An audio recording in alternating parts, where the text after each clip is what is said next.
चलिए, तो physical incompatibilities we have completed.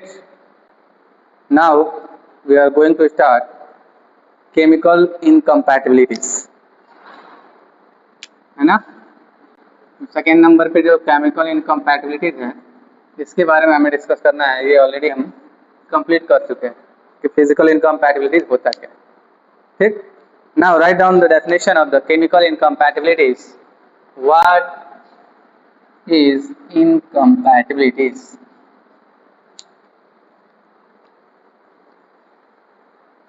Chemical incompatibilities occurs when ingredients react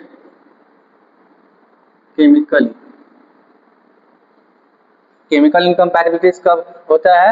जब ingredients आपस में केमिकली रिएक्ट करते हैं to form new substance. Chemical incompatibilities occur when ingredients react chemically to form new substance.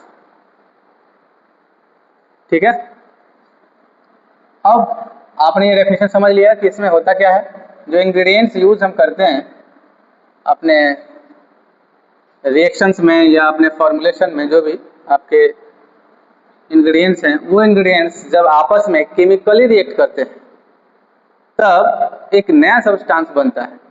ठीक है, chemically react करके क्या करते हैं, ये एक नया सब्सटेंस बनाते हैं। अब ये जब सब्सटेंस बनता है उस दौरान ड्रग पोटेंसी में इंक्रीज, ड्रग की जो पोटेंसी होती है वो हो सकता है कि बढ़ भी जाए और हो सकता है कि डिक्रीज भी हो जाए, इंक्रीज या डिक्रीज। अब देखिए दो चीज, अगर इंक्रीज होता है तो भी हमारे लिए क्या है, ये टॉक्सिक इफेक्ट। क्या है? Toxic effect. ठीक है, और डिक्रीज हो जाता है तो हम ये कहेंगे कि 100% थेरापेटिक इफेक्ट हमें नहीं मिल रहा है, यही कहेंगे।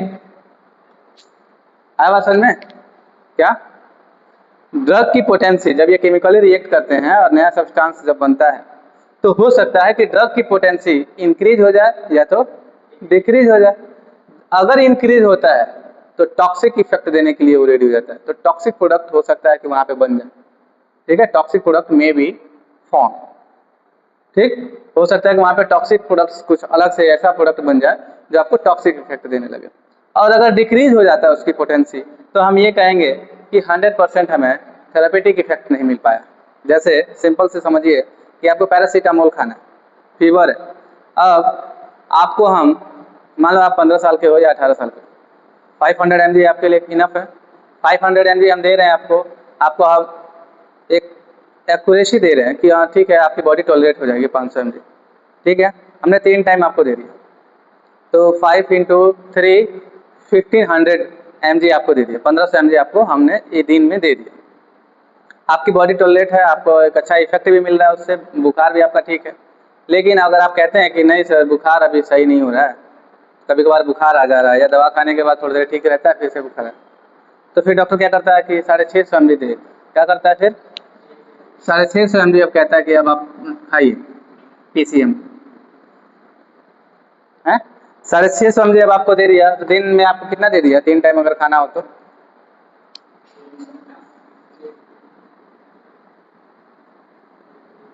1950 mg आपको इन अ डे, एक दिन में आप 1950 mg खाने लगे।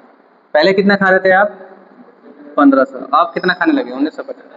450 mg आपने ज़्यादा कर लिया।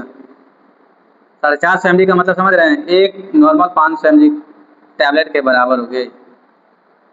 हुआ कि नहीं? तो अब होगा क्या, आपका थेरेपेटिक इफेक्ट तो मिल रहा था लेकिन ये 1500 mg आप ले रहे थे लेकिन अच्छे से नहीं मिल रहा था, लेकिन कोई टॉक्सिक इफेक्ट तो नहीं था उतना। लेकिन जैसे ही आपको अब 1950 mg अब दिया जाने लगा डेली और वो भी 3 टाइम आप खा रहे हैं 650 mg, तो 1950 mg जब दिन में डेली ले रहे हैं आप, तो ये धीरे धीरे आपको क्या करेगा, ये टॉक्सिक इफेक्ट। तो इसीलिए कहा जाता है कि आपको 3 दिन तक खानी है, इससे ज़्यादा नहीं खानी है, हमेशा आपको नहीं खाना 650 mg। फिर आपको ये क्या करेगा, ये टॉक्सिक इफेक्ट शो करने लगेगा। ड्रग की पोटेंसी तो बढ़ा दी हमने, लेकिन बाद में क्या होगा, ये टॉक्सिक इफेक्ट देने लगा। ठीक है, ये आपको एक जनरल एग्जांपल के लिए मैंने बताया आपको। तो यस, तो ड्रग की पोटेंसी हो सकता है कि इंक्रीज भी हो जाए और डिक्रीज भी हो जाए। अब इसके हम कैरेक्टर्स के बारे में बात करेंगे कि इसका कैरेक्टर कैसा होता है।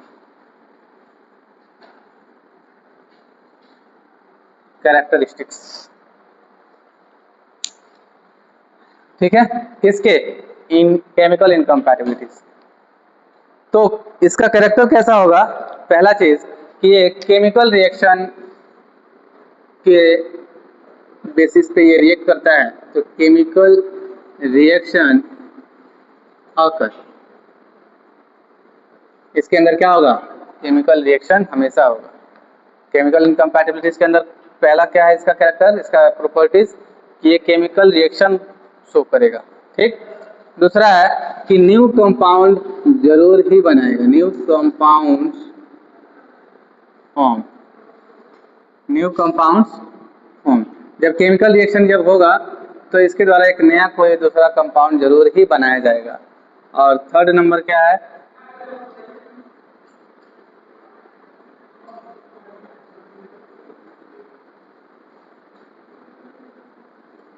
पोटेंसी में रिड्यूस्ड और यूजुअली रिवर्सिबल, इरिवर्सिबल। ठीक है, क्या कह रहा है कि इसमें केमिकल रिएक्शन होंगे, जब केमिकल रिएक्शन होंगे तो एक नया जरूर कंपाउंड कोई नया बनेगा। अगर बनता है नया कंपाउंड तो वो ड्रग की पोटेंसी को रिड्यूस कर देगा। जब रिड्यूस करेगा और नया कंपाउंड बन जाएगा तो इसको हम कहते हैं कि जनरली ये इरिवर्सिबल है, मतलब अब उससे हम फिर से दोबारा रिटर्न नहीं हो सकते। एक बार अगर उसने कुछ ऐसा टॉक्सिक बना दिया तो फिर टॉक्सिक से हम फिर से अपने ओरिजिनल पोजीशन में नहीं आ सकते। ठीक है, ये इसका क्या है, प्रॉपर्टीज। अब बात कर रहे हैं इसका टाइप्स ऑफ केमिकल इनकम्पैटिबिलिटीज। ये कितने टाइप्स के होते हैं, टाइप्स ऑफ केमिकल इनकम्पैटिबिलिटीज। पहला है इसमें हाइड्रोलिसिस।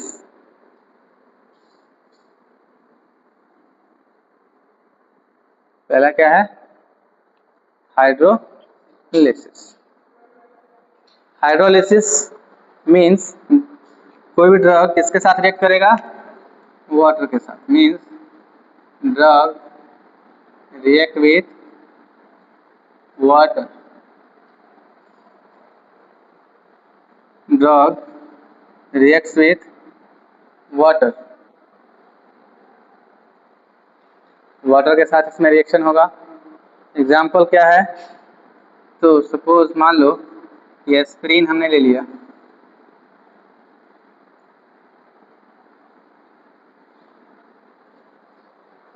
ठीक है, तो ये जब वाटर के साथ रिएक्ट करेगा तो ये बनाएगा सैलिसाइलिक एसिड, सैलिसाइलिक एसिड बनाएगा और एसिटिक एसिड बनाएगा।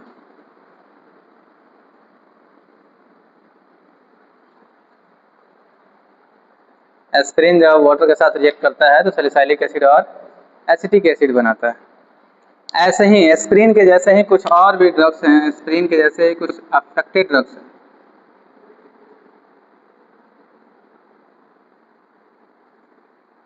एस्पिरिन के जैसे ही कुछ अफेक्टेड ड्रग्स हैं जो वाटर के साथ रिएक्शन करते हैं।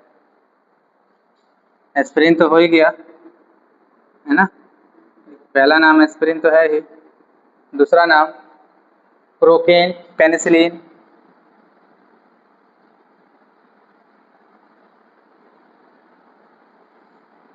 Procaine, penicillin. अब इसको हम करेक्ट कैसे करते हैं, करेक्शन मतलब इसको हम सही कैसे करेंगे, क्या रास्ता अपनाएंगे। देखो एस्पिरिन अगर वाटर के साथ रिएक्ट करेगा तो ये salicylic acid plus acetic acid बनाएगा, जो कि ये दोनों ही हमारे लिए खतरनाक है। ठीक है, तो हमें ऐसे ड्रग्स को वाटर के साथ रिएक्शन होने से बचाना है। ठीक है, इसके लिए हम क्या करेंगे, तो पहला कि मॉइस्चर को अवॉइड करवाएंगे, इससे अवॉइड मॉइस्चर।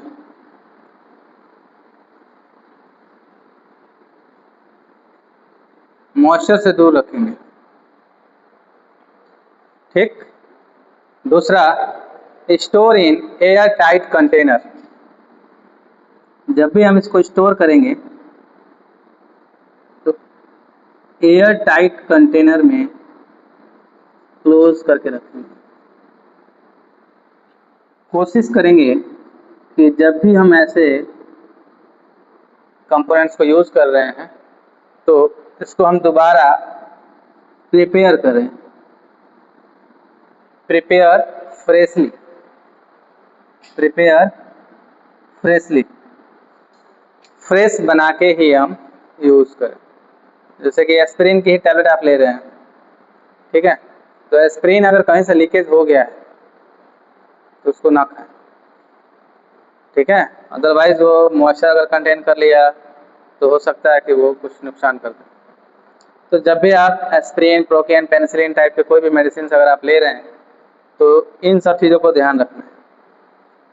ठीक, हाइड्रोलिसिस हो गया। दूसरा पढ़ना है हमें, इसका सेकेंड टाइप से ऑक्सीडेशन। ऑक्सीडेशन में क्या होता है, बोलो। ड्रग किसके साथ रिएक्ट करेगा,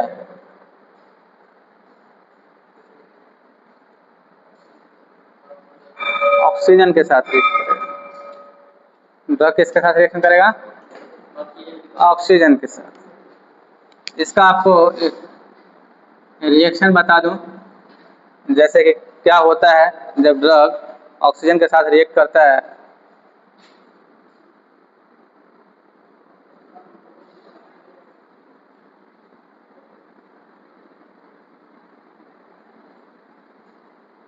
ऑक्सीडाइज्ड प्रोडक्ट बनाता है। ड्रग जब भी ऑक्सीजन के साथ रिएक्ट करेगा इस कंडीशन में तो ऑक्सीडाइज्ड प्रोडक्ट बनाएगा। इसका एग्जांपल लिख लीजिए, एड्रेनालिन, विटामिन सी,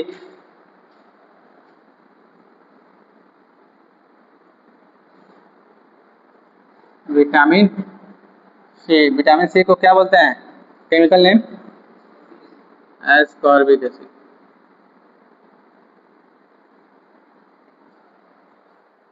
इस कंडीशन में हम क्या करेंगे, जब ऑक्सीडाइज्ड प्रोडक्ट बन जाता है तो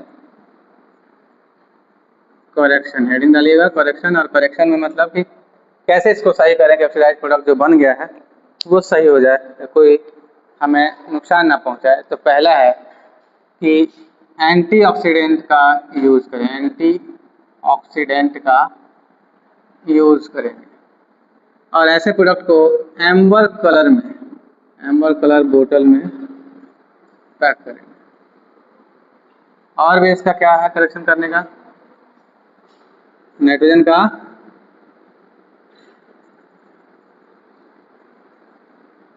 फ्लशिंग और एयर टाइट कंटेनर का यूज़ तो करेंगे ही करेंगे। भाषा में आई, एयर टाइट कंटेनर यूज़ करेंगे, नाइट्रोजन को फ्लशिंग करेंगे और एंटीऑक्सीडेंट यूज़ करेंगे और एम्बर कलर के बोतल को यूज़ करेंगे इससे बचने के लिए। सी number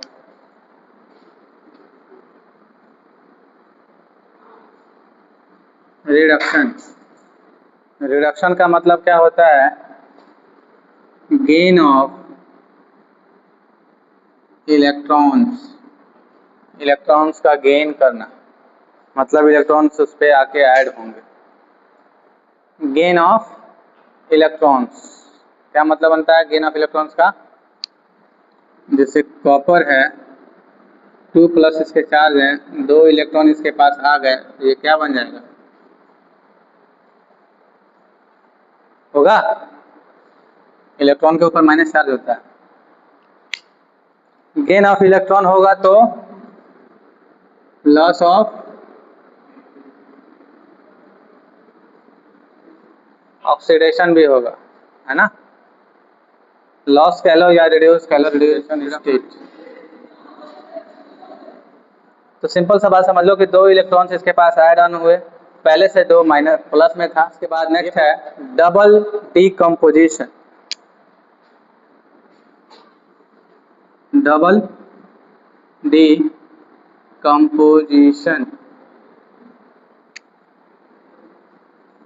2 compounds exchange ions। 2 compound आपस में आयंस को क्या करते हैं, एक्सचेंज करते हैं एक दूसरे से। एग्जांपल में लिखिए सिल्वर नाइट्रेट प्लस में sodium chloride. Silver nitrate plus में सोडियम क्लोराइड जब ये रिएक्ट करते हैं तो सिल्वर क्लोराइड बनता है, ये इसके साथ आ जाता है।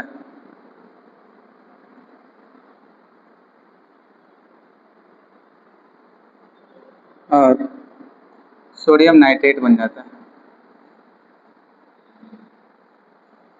ये आयन का एक्सचेंज हो गया एक दूसरे के साथ। सिल्वर नाइट्रेट का फॉर्मूला क्या होता है, AgNO3 sodium chloride NaCl। React करेगा तो क्या बनाएगा, सिल्वर AgCl बनाएगा और sodium NaNO3 E number. Acid base reaction. Acid base reaction मतलब इसमें क्या होता है, acid reacts with alkali. Reaction लिखिए, रिएक्शन। इसी रिएक्शन से आपको थोड़ा बहुत आइडिया लग जाएगा। हाइड्रोजन, ये HCl को क्या बोलते हैं, हाइड्रोक्लोरिक एसिड प्लस में सोडियम हाइड्रोक्साइड।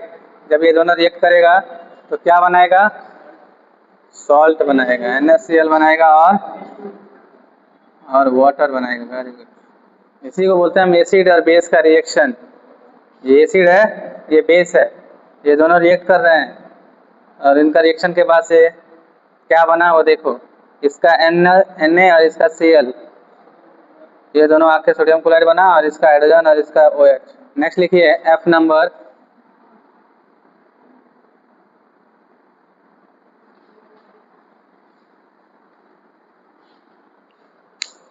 Gas formation. इसमें क्या होगा, 2 कंपाउंड्स मिलके कोई एक नया गैस का निर्माण करेंगे। ठीक है, देखा होगा आपने, खाना वाना कुछ खाते हैं आप लोग, जैसे खाना खाते हैं आपने कुछ तो खाया, अंदर ऑलरेडी 0.1 नॉर्मल HCl है ही, रिएक्शन करेगा और आपको क्या होगा, गैस बनना स्टार्ट हो जाता है। ठीक है, तो गैस का फॉर्मेशन होता है। सोडियम बाइकार्बोनेट को जब सोडियम बाइकार्बोनेट का ये होता है क्या ऐसा, कैल्शियम कार्बोनेट का, कैल्शियम बाइकार्बोनेट का, बताओ।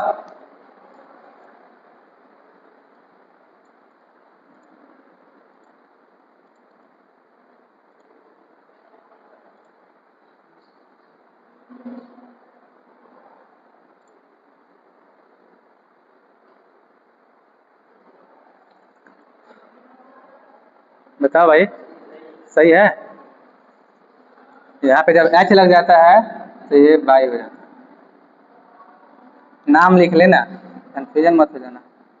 सोडियम बाइकार्बोनेट के साथ किसका रिएक्शन होगा, HCl।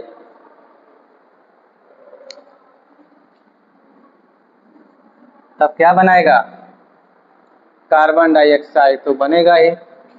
मेन तो चीज हमें कार्बन डाइऑक्साइड का ही है, उससे पहले NaCl बनेगा। ठीक है, NaCl बनेगा यहाँ पे, फिर इसके बाद से H2O बनेगा और CO2 बनेगा जो आपको बाहर निकलेगा। तो मेन चीज जो है आपका कार्बन डाइऑक्साइड है, यही है गैस का फॉर्मेशन।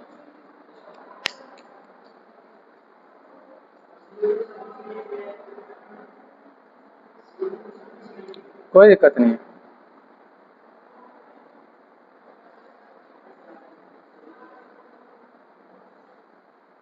अब ये जो गैस का फॉर्मेशन हो रहा है ना, तो इफरवेसेंस भी हो सकता है। इफरवेसेंस देखें, जो आपका इनो डालते हो जब आप पानी में, जैसे डालते हो तो बुलबुले निकल स्टार्ट हो जाते हैं।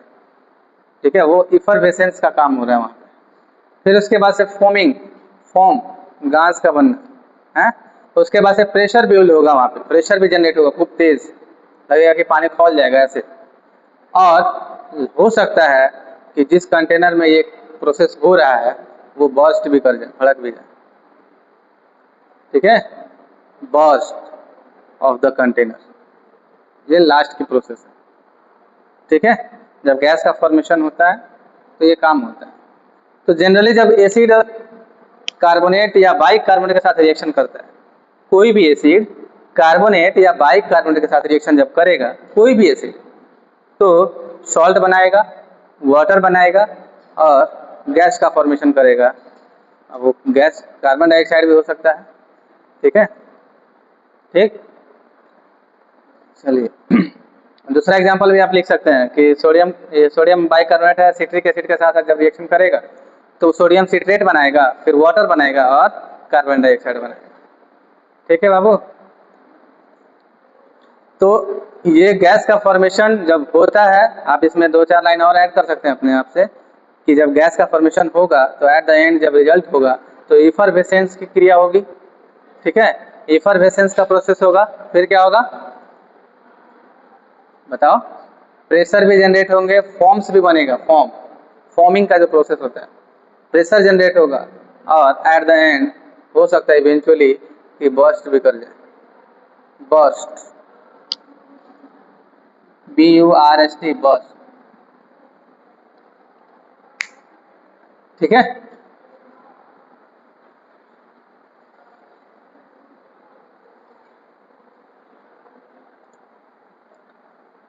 नेक्स्ट लिखिए फोटोकेमिकल रिएक्शन। खत्म कर देना है जल्दी पढ़ के इसको। Photo chemical reaction. Ananya, Ananya समझ में आ रहा है ना?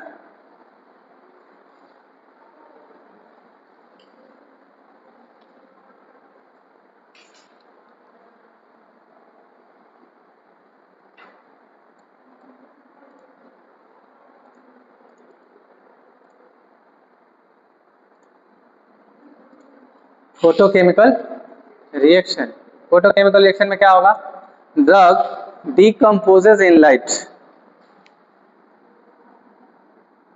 Drug decomposes in light. Photo का मतलब लाइट होता है, फोटोकेमिकल रिएक्शन लाइट के साथ जो भी रिएक्शन हो रहा है केमिकल रिएक्शन, उसी के बारे में यहाँ पे बताया जा रहा है कि ड्रग को अगर हम लाइट में रख दें तो डिकम्पोजेज हो जाएगा, खराब हो सकता है ना। अब खराब होने का मतलब है कि उसमें केमिकल रिएक्शन हो रहा है अंदर लाइट के प्रेजेंस में। इसीलिए ज़्यादातर एम्बर कलर का बोतल यूज किया जाता है। देखें ना, ज़्यादातर सिरप वगैरह आता है या जो भी कंटेनर यूज किया जाता है मोस्टली एम्बर कलर के होते हैं जो लाइट से सेंसिटिव होते हैं। तो ऐसे ड्रग को हम एम्बर कलर में ही स्टोर करते हैं।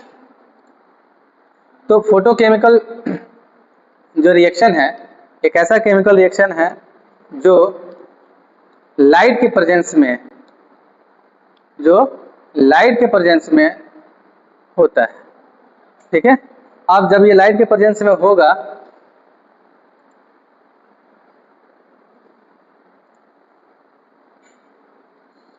तो कुछ ना कुछ एक्सपोज करेगा अपने आप को, दिखलाएगा ही ना, लाइट के प्रेजेंस में होगा तो कुछ ना कुछ एक्सपोज करे।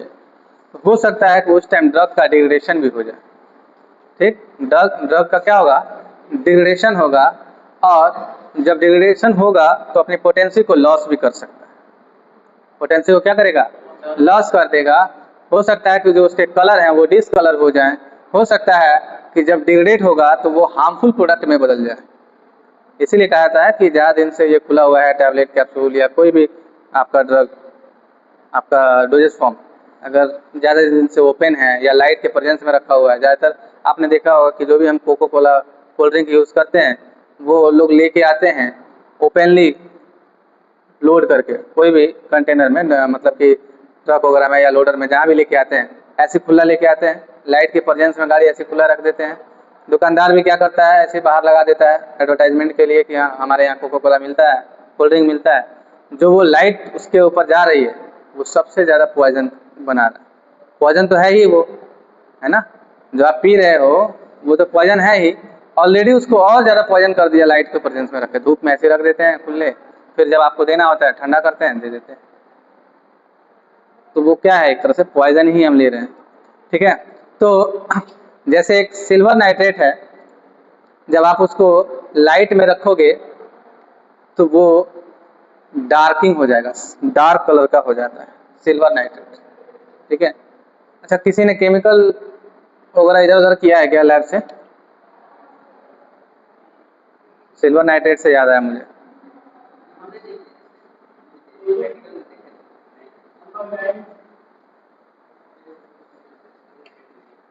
देखिए एग्जाम्पल लिखिए कौन कौन से ऐसे कुछ ड्रग्स हैं जो ये लाइट सेंसिटिव होते हैं। पहला है सिल्वर नाइट्रेट, पहला क्या है, सिल्वर नाइट्रेट।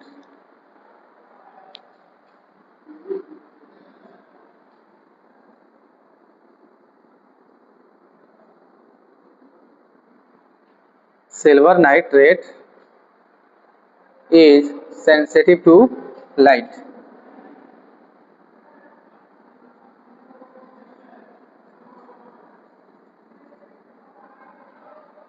कैसे सेंसिटिव है, तो जैसे मान लो सिल्वर नाइट्रेट अगर AgNO3 को अगर हमने लाइट में रख दिया, AgNO3 सिल्वर नाइट्रेट को मान लो हमने लाइट में रख दिया, तो ये क्या होगा, सिल्वर तो रहेगा ही, ठीक है, सिल्वर तो रहेगा ही, ऑक्सीजन बाहर निकलेगा, Na2 बनेगा, और केमिकल को आप केमिकल रिएक्शन को बैलेंस कर लो, बैलेंस करना आता है ना केमिकल रिएक्शन को।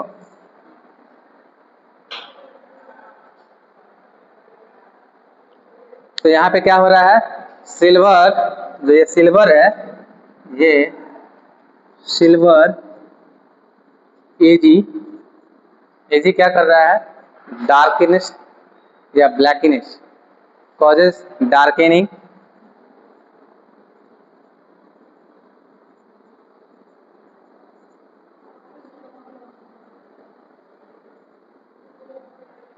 डार्केनिंग या blackening of the preparation.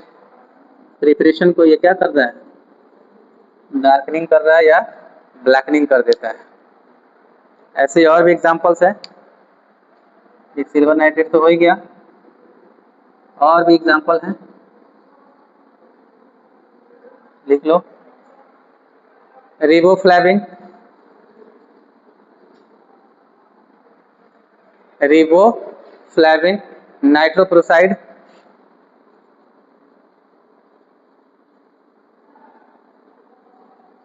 Nitroprusside, double S होगा, प्रोसाइड, नाइट्रोप्रोसाइड। इपिनेफ्रिन भी होता है, एड्रेनालिन भी होता है, ये सब कुछ लाइट की प्रेजेंस में रिएक्शन शो करते हैं। इससे बचने के लिए क्या करेंगे हम, इसको कहाँ स्टोर करेंगे, एम्बर कलर बोतल में, एम्बर कलर के जो भी कंटेनर होंगे उसमें हम इसको स्टोर करेंगे। और लास्ट है पॉलीमराइजेशन,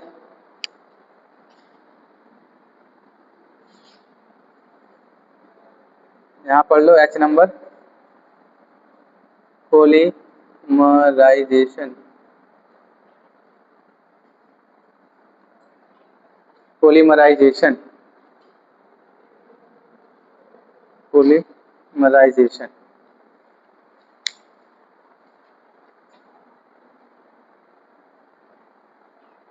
देख लिए, अब देखो इसके नाम से ही पता चल रहा है कि पॉलीमराइजेशन क्या है?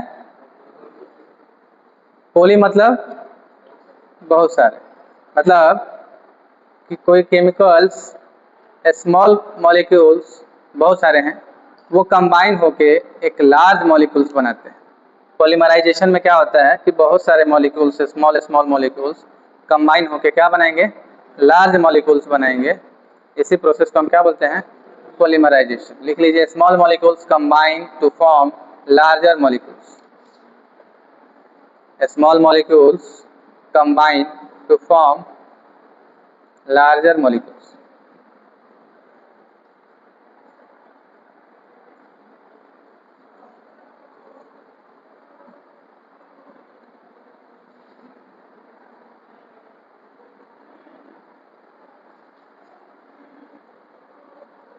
एग्जाम्पल से लिख लीजिए। देखिए, जो इसमें हम बात कर रहे हैं ना स्मॉल मॉलिक्यूल्स, इसमें हम क्या बात कर रहे हैं? Small molecules. जो इसमें स्मॉल मॉलिक्यूल्स हैं इनको हम बोलते हैं मोनोमर्स। क्या बोलते हैं? मोनोमर्स। लिख लो, नींद में मत रहना, अभी बाद में बहुत काम आएगा। ये मोनोमर्स क्या बनेंगे? लार्ज मॉलिक्यूल्स बनेंगे। इस लार्ज मॉलिक्यूल्स को हम क्या बोलेंगे? पॉलीमर्स। मतलब कि मोनोमर्स से हम क्या बनाए? पॉलीमर्स बनाए। ठीक है बाबू? तो एक एग्जांपल लिख लो। इथाइलिन से हमें क्या बनाना है? इथाइलिन से क्या बनेगा जब लार्ज मॉलिक्यूल्स होगा? तो पोली इथाइलिन।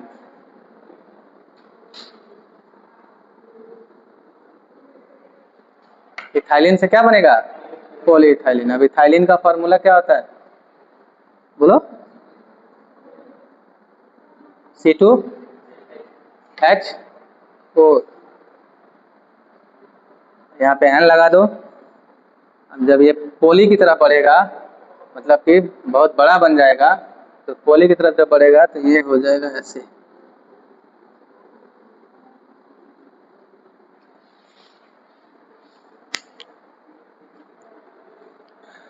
ठीक है? तो इथाइलिन यहाँ पे क्या है? मोनोमर्स है, और पॉलीइथाइलिन क्या है? पॉलीमर्स।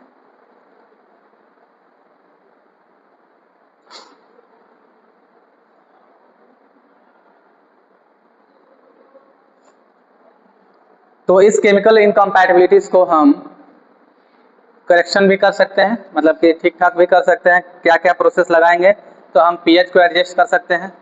पीएच को एडजस्ट करने से भी हमारा केमिकल इनकम्पैटिबिलिटीज नहीं हो सकती है, या कुछ हद तक सही हो सकता है। ठीक है? फिर एंटीऑक्सीडेंट का भी हमने यूज़ किया था बीच में। यहाँ पे देखो, एंटीऑक्सीडेंट का यूज़ किए, है ना? मतलब जो जो हमने पढ़ा है ये टाइप्स, इसका हमें सॉल्यूशन बस खोज लेना है, हमारा केमिकल इनकम्पैटिबिलिटीज करेक्शन हो सकता है। जैसे मान लो कि हमने ऑक्सीडेशन में पढ़ा था, करेक्शन करने के लिए हमें क्या करना पड़ेगा? एंटीऑक्सीडेंट का यूज़ करना पड़ेगा। रिडक्शन में हमने देखा था कि लॉस ऑफ ये चीज़ें हैं, तो हमें इसका बचाव रखना है कि इसका लॉस ना हो। चिलेटिंग एजेंट का भी यूज़ हम करते हैं। फिर उसके बाद से और क्या क्या पढ़े हैं? गैस फॉर्मेशन में हमने देखा कि गैस बर्स्ट हो जा रहा है लास्ट में, तो इससे बचाने के लिए हमें क्या करना पड़ेगा? क्या करना पड़ेगा? गैस का जो फॉर्मेशन हो रहा है उसको हमें नहीं बनने देना है। ठीक है? और इसी तरीके के बहुत सारे, जैसे एम्बर कलर, सनलाइट से बचाने के लिए एम्बर कलर के बोतल का हमें यूज़ करना है। एयर टाइट कंटेनर बोतल का यूज़ करना है, जहाँ पे एयर टाइट कंटेनर्स हो। फिर जो भी गैस हम यूज़ कर रहे हैं इसको बनाने के लिए, वो इनर्ट गैस यूज हो। इनर्ट रहेगा तो किसी दूसरे के साथ रिएक्शन नहीं करेगा। लाइट से प्रोटेक्ट करना है और प्रॉपर टेम्परेचर में रखना है। बाकी ये सारी चीज़ें आपके कंट्रोल में हो जाएगी। ठीक है? एंटी ऑक्सीडेंट का यूज़ करते हुए क्या ख़त्म कर रहे हैं हम? Chemical incompatibility.